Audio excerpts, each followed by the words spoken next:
Segundo Crônicas, capítulo 32. Senaqueribe invade Judá e é derrotado. Depois dessas coisas e desses atos de fidelidade, Senaqueribe, rei da Assíria, invadiu Judá e sitiou as cidades fortes a fim de conquistá-las. Quando Ezequias viu que Senaqueribe tinha vindo com o propósito de atacar Jerusalém, consultou seus chefes e os seus oficiais sobre tapar as fontes das águas que ficavam fora da cidade, e eles concordaram. Assim, muita gente se ajuntou e tapou todas as fontes, como também o ribeiro que atravessava o território, dizendo: por que deixar que os reis da Assíria encontrem tanta água? Ezequias animou-se e construiu todo o muro que estava demolido, levantando torres sobre ele, fez outro muro por fora, fortificou Milo na cidade de Davi e fez uma grande quantidade de armas e escudos. Então estabeleceu oficiais militares sobre o povo e, reunindo-os na praça junto à porta da cidade, animou-os, dizendo: sede fortes e corajosos, não temais, nem desanimeis por causa do rei da Assíria, nem por causa de todo o exército que está com ele, pois está conosco um maior do que o que está com ele. Ele tem a força humana, mas nós temos o Senhor nosso Deus para nos ajudar e lutar por nós. E o povo se tranquilizou com as palavras de Ezequias, rei de Judá. Depois disso, enquanto sitiava Laquis com todas as suas tropas, Senaqueribe, rei da Assíria, enviou mensageiros a Ezequias, rei de Judá, em Jerusalém, e a todo Judá que estava em Jerusalém, dizendo: assim diz Senaqueribe, rei da Assíria: em que confiais para permanecerdes sitiados em Jerusalém? Por acaso Ezequias não vos está enganando para vos fazer morrer de fome e sede, dizendo: o Senhor nosso Deus nos livrará das mãos do rei da Assíria? Esse mesmo Ezequias não lhe tirou os altares das colinas e os demais altares, e não ordenou a Judá e a Jerusalém: diante de um só altar adorareis, e sobre ele queimareis incenso? Não sabeis o que eu e meus pais fizemos a todos os povos de outras terras? Por acaso os deuses das nações daquelas terras puderam de algum modo livrar a sua terra da minha mão? Qual de todos os deuses daquelas nações que meus pais destruíram pôde livrar o seu povo da minha mão, para que o vosso Deus vos possa livrar da minha mão?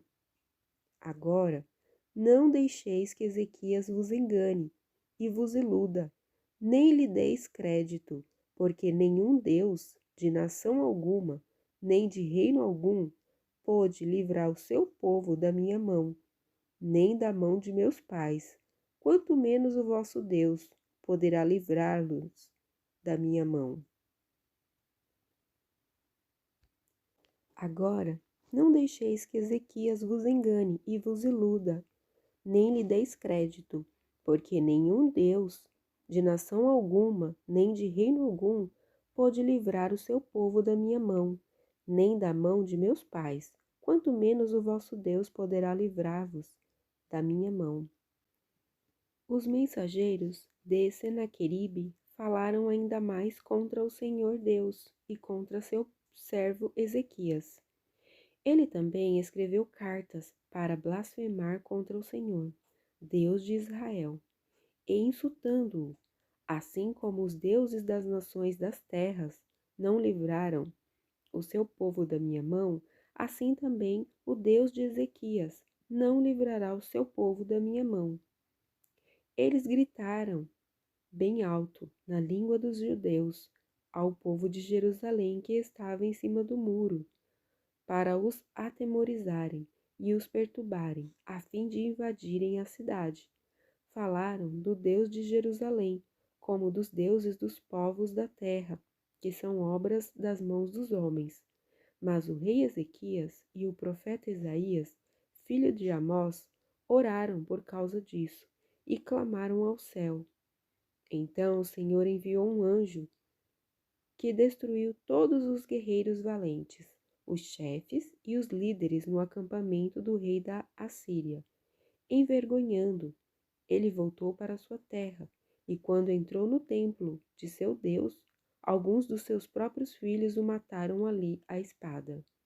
Assim o Senhor salvou Ezequias e os moradores de Jerusalém da mão de Senaqueribe, rei da Assíria, e da mão de todos, e lhes deu descansos de todos os lados. E muitos levaram ofertas ao Senhor em Jerusalém, e coisas preciosas a Ezequias, rei de Judá, de modo que, desde esse tempo, ele foi exaltado diante dos olhos de todas as nações. A doença e a morte de Ezequias. Naqueles dias, Ezequias adoeceu e estava à morte. Ele orou ao Senhor, o qual lhe respondeu e lhe deu um sinal. Mas Ezequias não correspondeu ao benefício que lhe foi feito, pois o seu coração se exaltou, pelo que veio grande ira sobre ele e sobre Judá e Jerusalém. Porém Ezequias humilhou-se pela soberba do seu coração, ele e os habitantes de Jerusalém, de modo que a grande ira do Senhor não veio sobre eles nos dias de Ezequias. Ezequias teve muitas riquezas e honra, proveu-se de depósitos para prata, ouro, pedras preciosas, especiarias, escudo e toda espécie de objetos valiosos. Também de celeiros para armazenar trigo, vinho e azeite, de estrebarias para todo tipo de animais e de currais para os rebanhos. Além disso, construiu cidades para si e teve muitos rebanhos e manadas, pois Deus lhe tinha dado muitíssimos bens. Também foi Ezequias quem tapou o manancial superior das águas de Giom, fazendo-as correr em linha reta pelo lado ocidental da cidade de Davi. E Ezequias prosperou em tudo o que fez.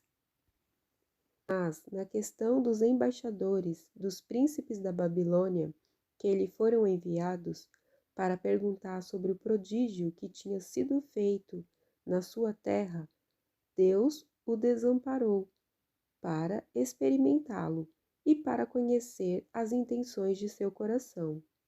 Os demais atos de Ezequias e as suas boas obras estão escritos na visão do profeta Isaías, filho de Amós, no livro dos reis de Judá e de Israel.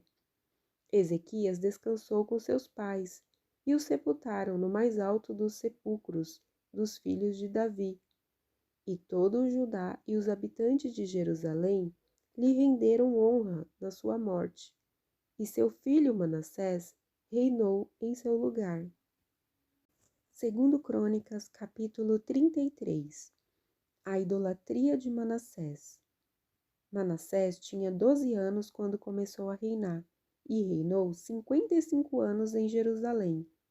Ele fez o que era mal diante do Senhor, conforme as abominações dos povos que o Senhor havia expulsado da presença dos israelitas. Pois voltou a construir os altares das colinas que seu pai Ezequias tinha destruído, e levantou altares aos Baalins, e fez postes ídolos, e adorou e serviu a todo o exército do céu. Também construiu altares no templo do Senhor, no qual o Senhor tinha dito: o meu nome estará em Jerusalém eternamente. Construiu altares a todo o exército do céu, nos 2 pátios do templo do Senhor. Também ofereceu seus filhos como sacrifício no vale do filho de Rinom. Praticou feitiçaria, adivinhação e magia, e instituiu adivinhos e feiticeiros. fez muita maldade diante do Senhor, para o provocar a ira. Ele também colocou a imagem esculpida do ídolo que tinha feito no templo de Deus, do qual Deus tinha dito a Davi e a seu filho Salomão: Neste templo e em Jerusalém, que escolhi de todas as tribos de Israel, eu porei o meu nome para sempre, e nunca mais removerei o pé de Israel, da terra que destinei a vossos pais, contanto que tenham o cuidado de fazer tudo o que eu lhe ordenei.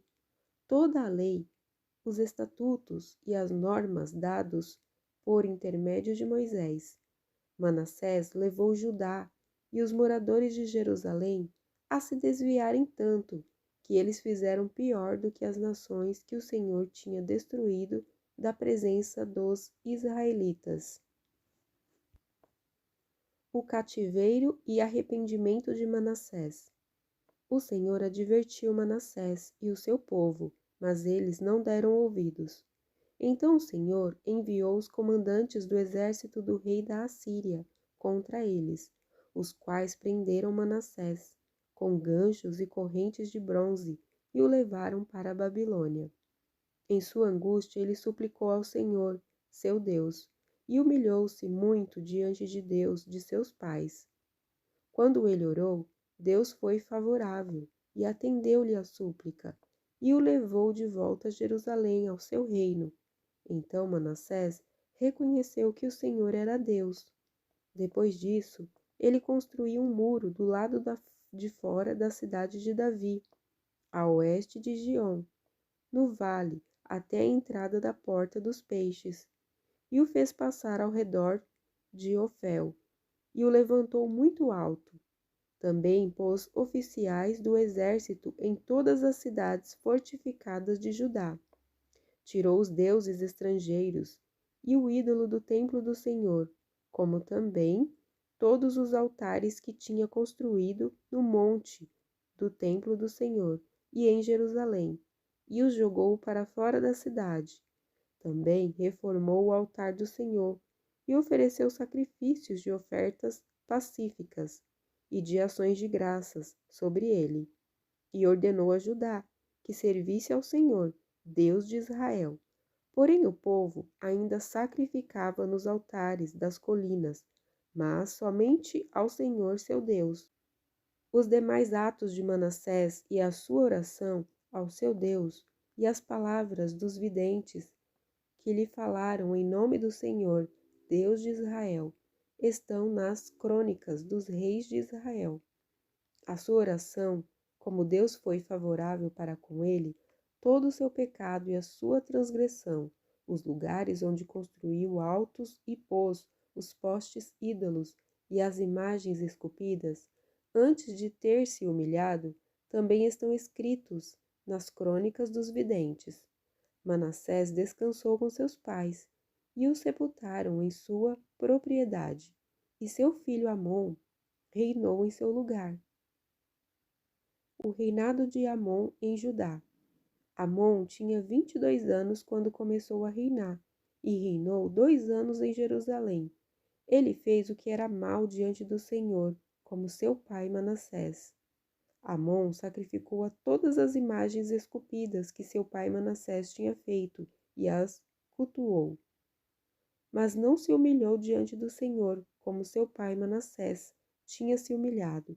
Pelo contrário, Amon multiplicou os seus delitos.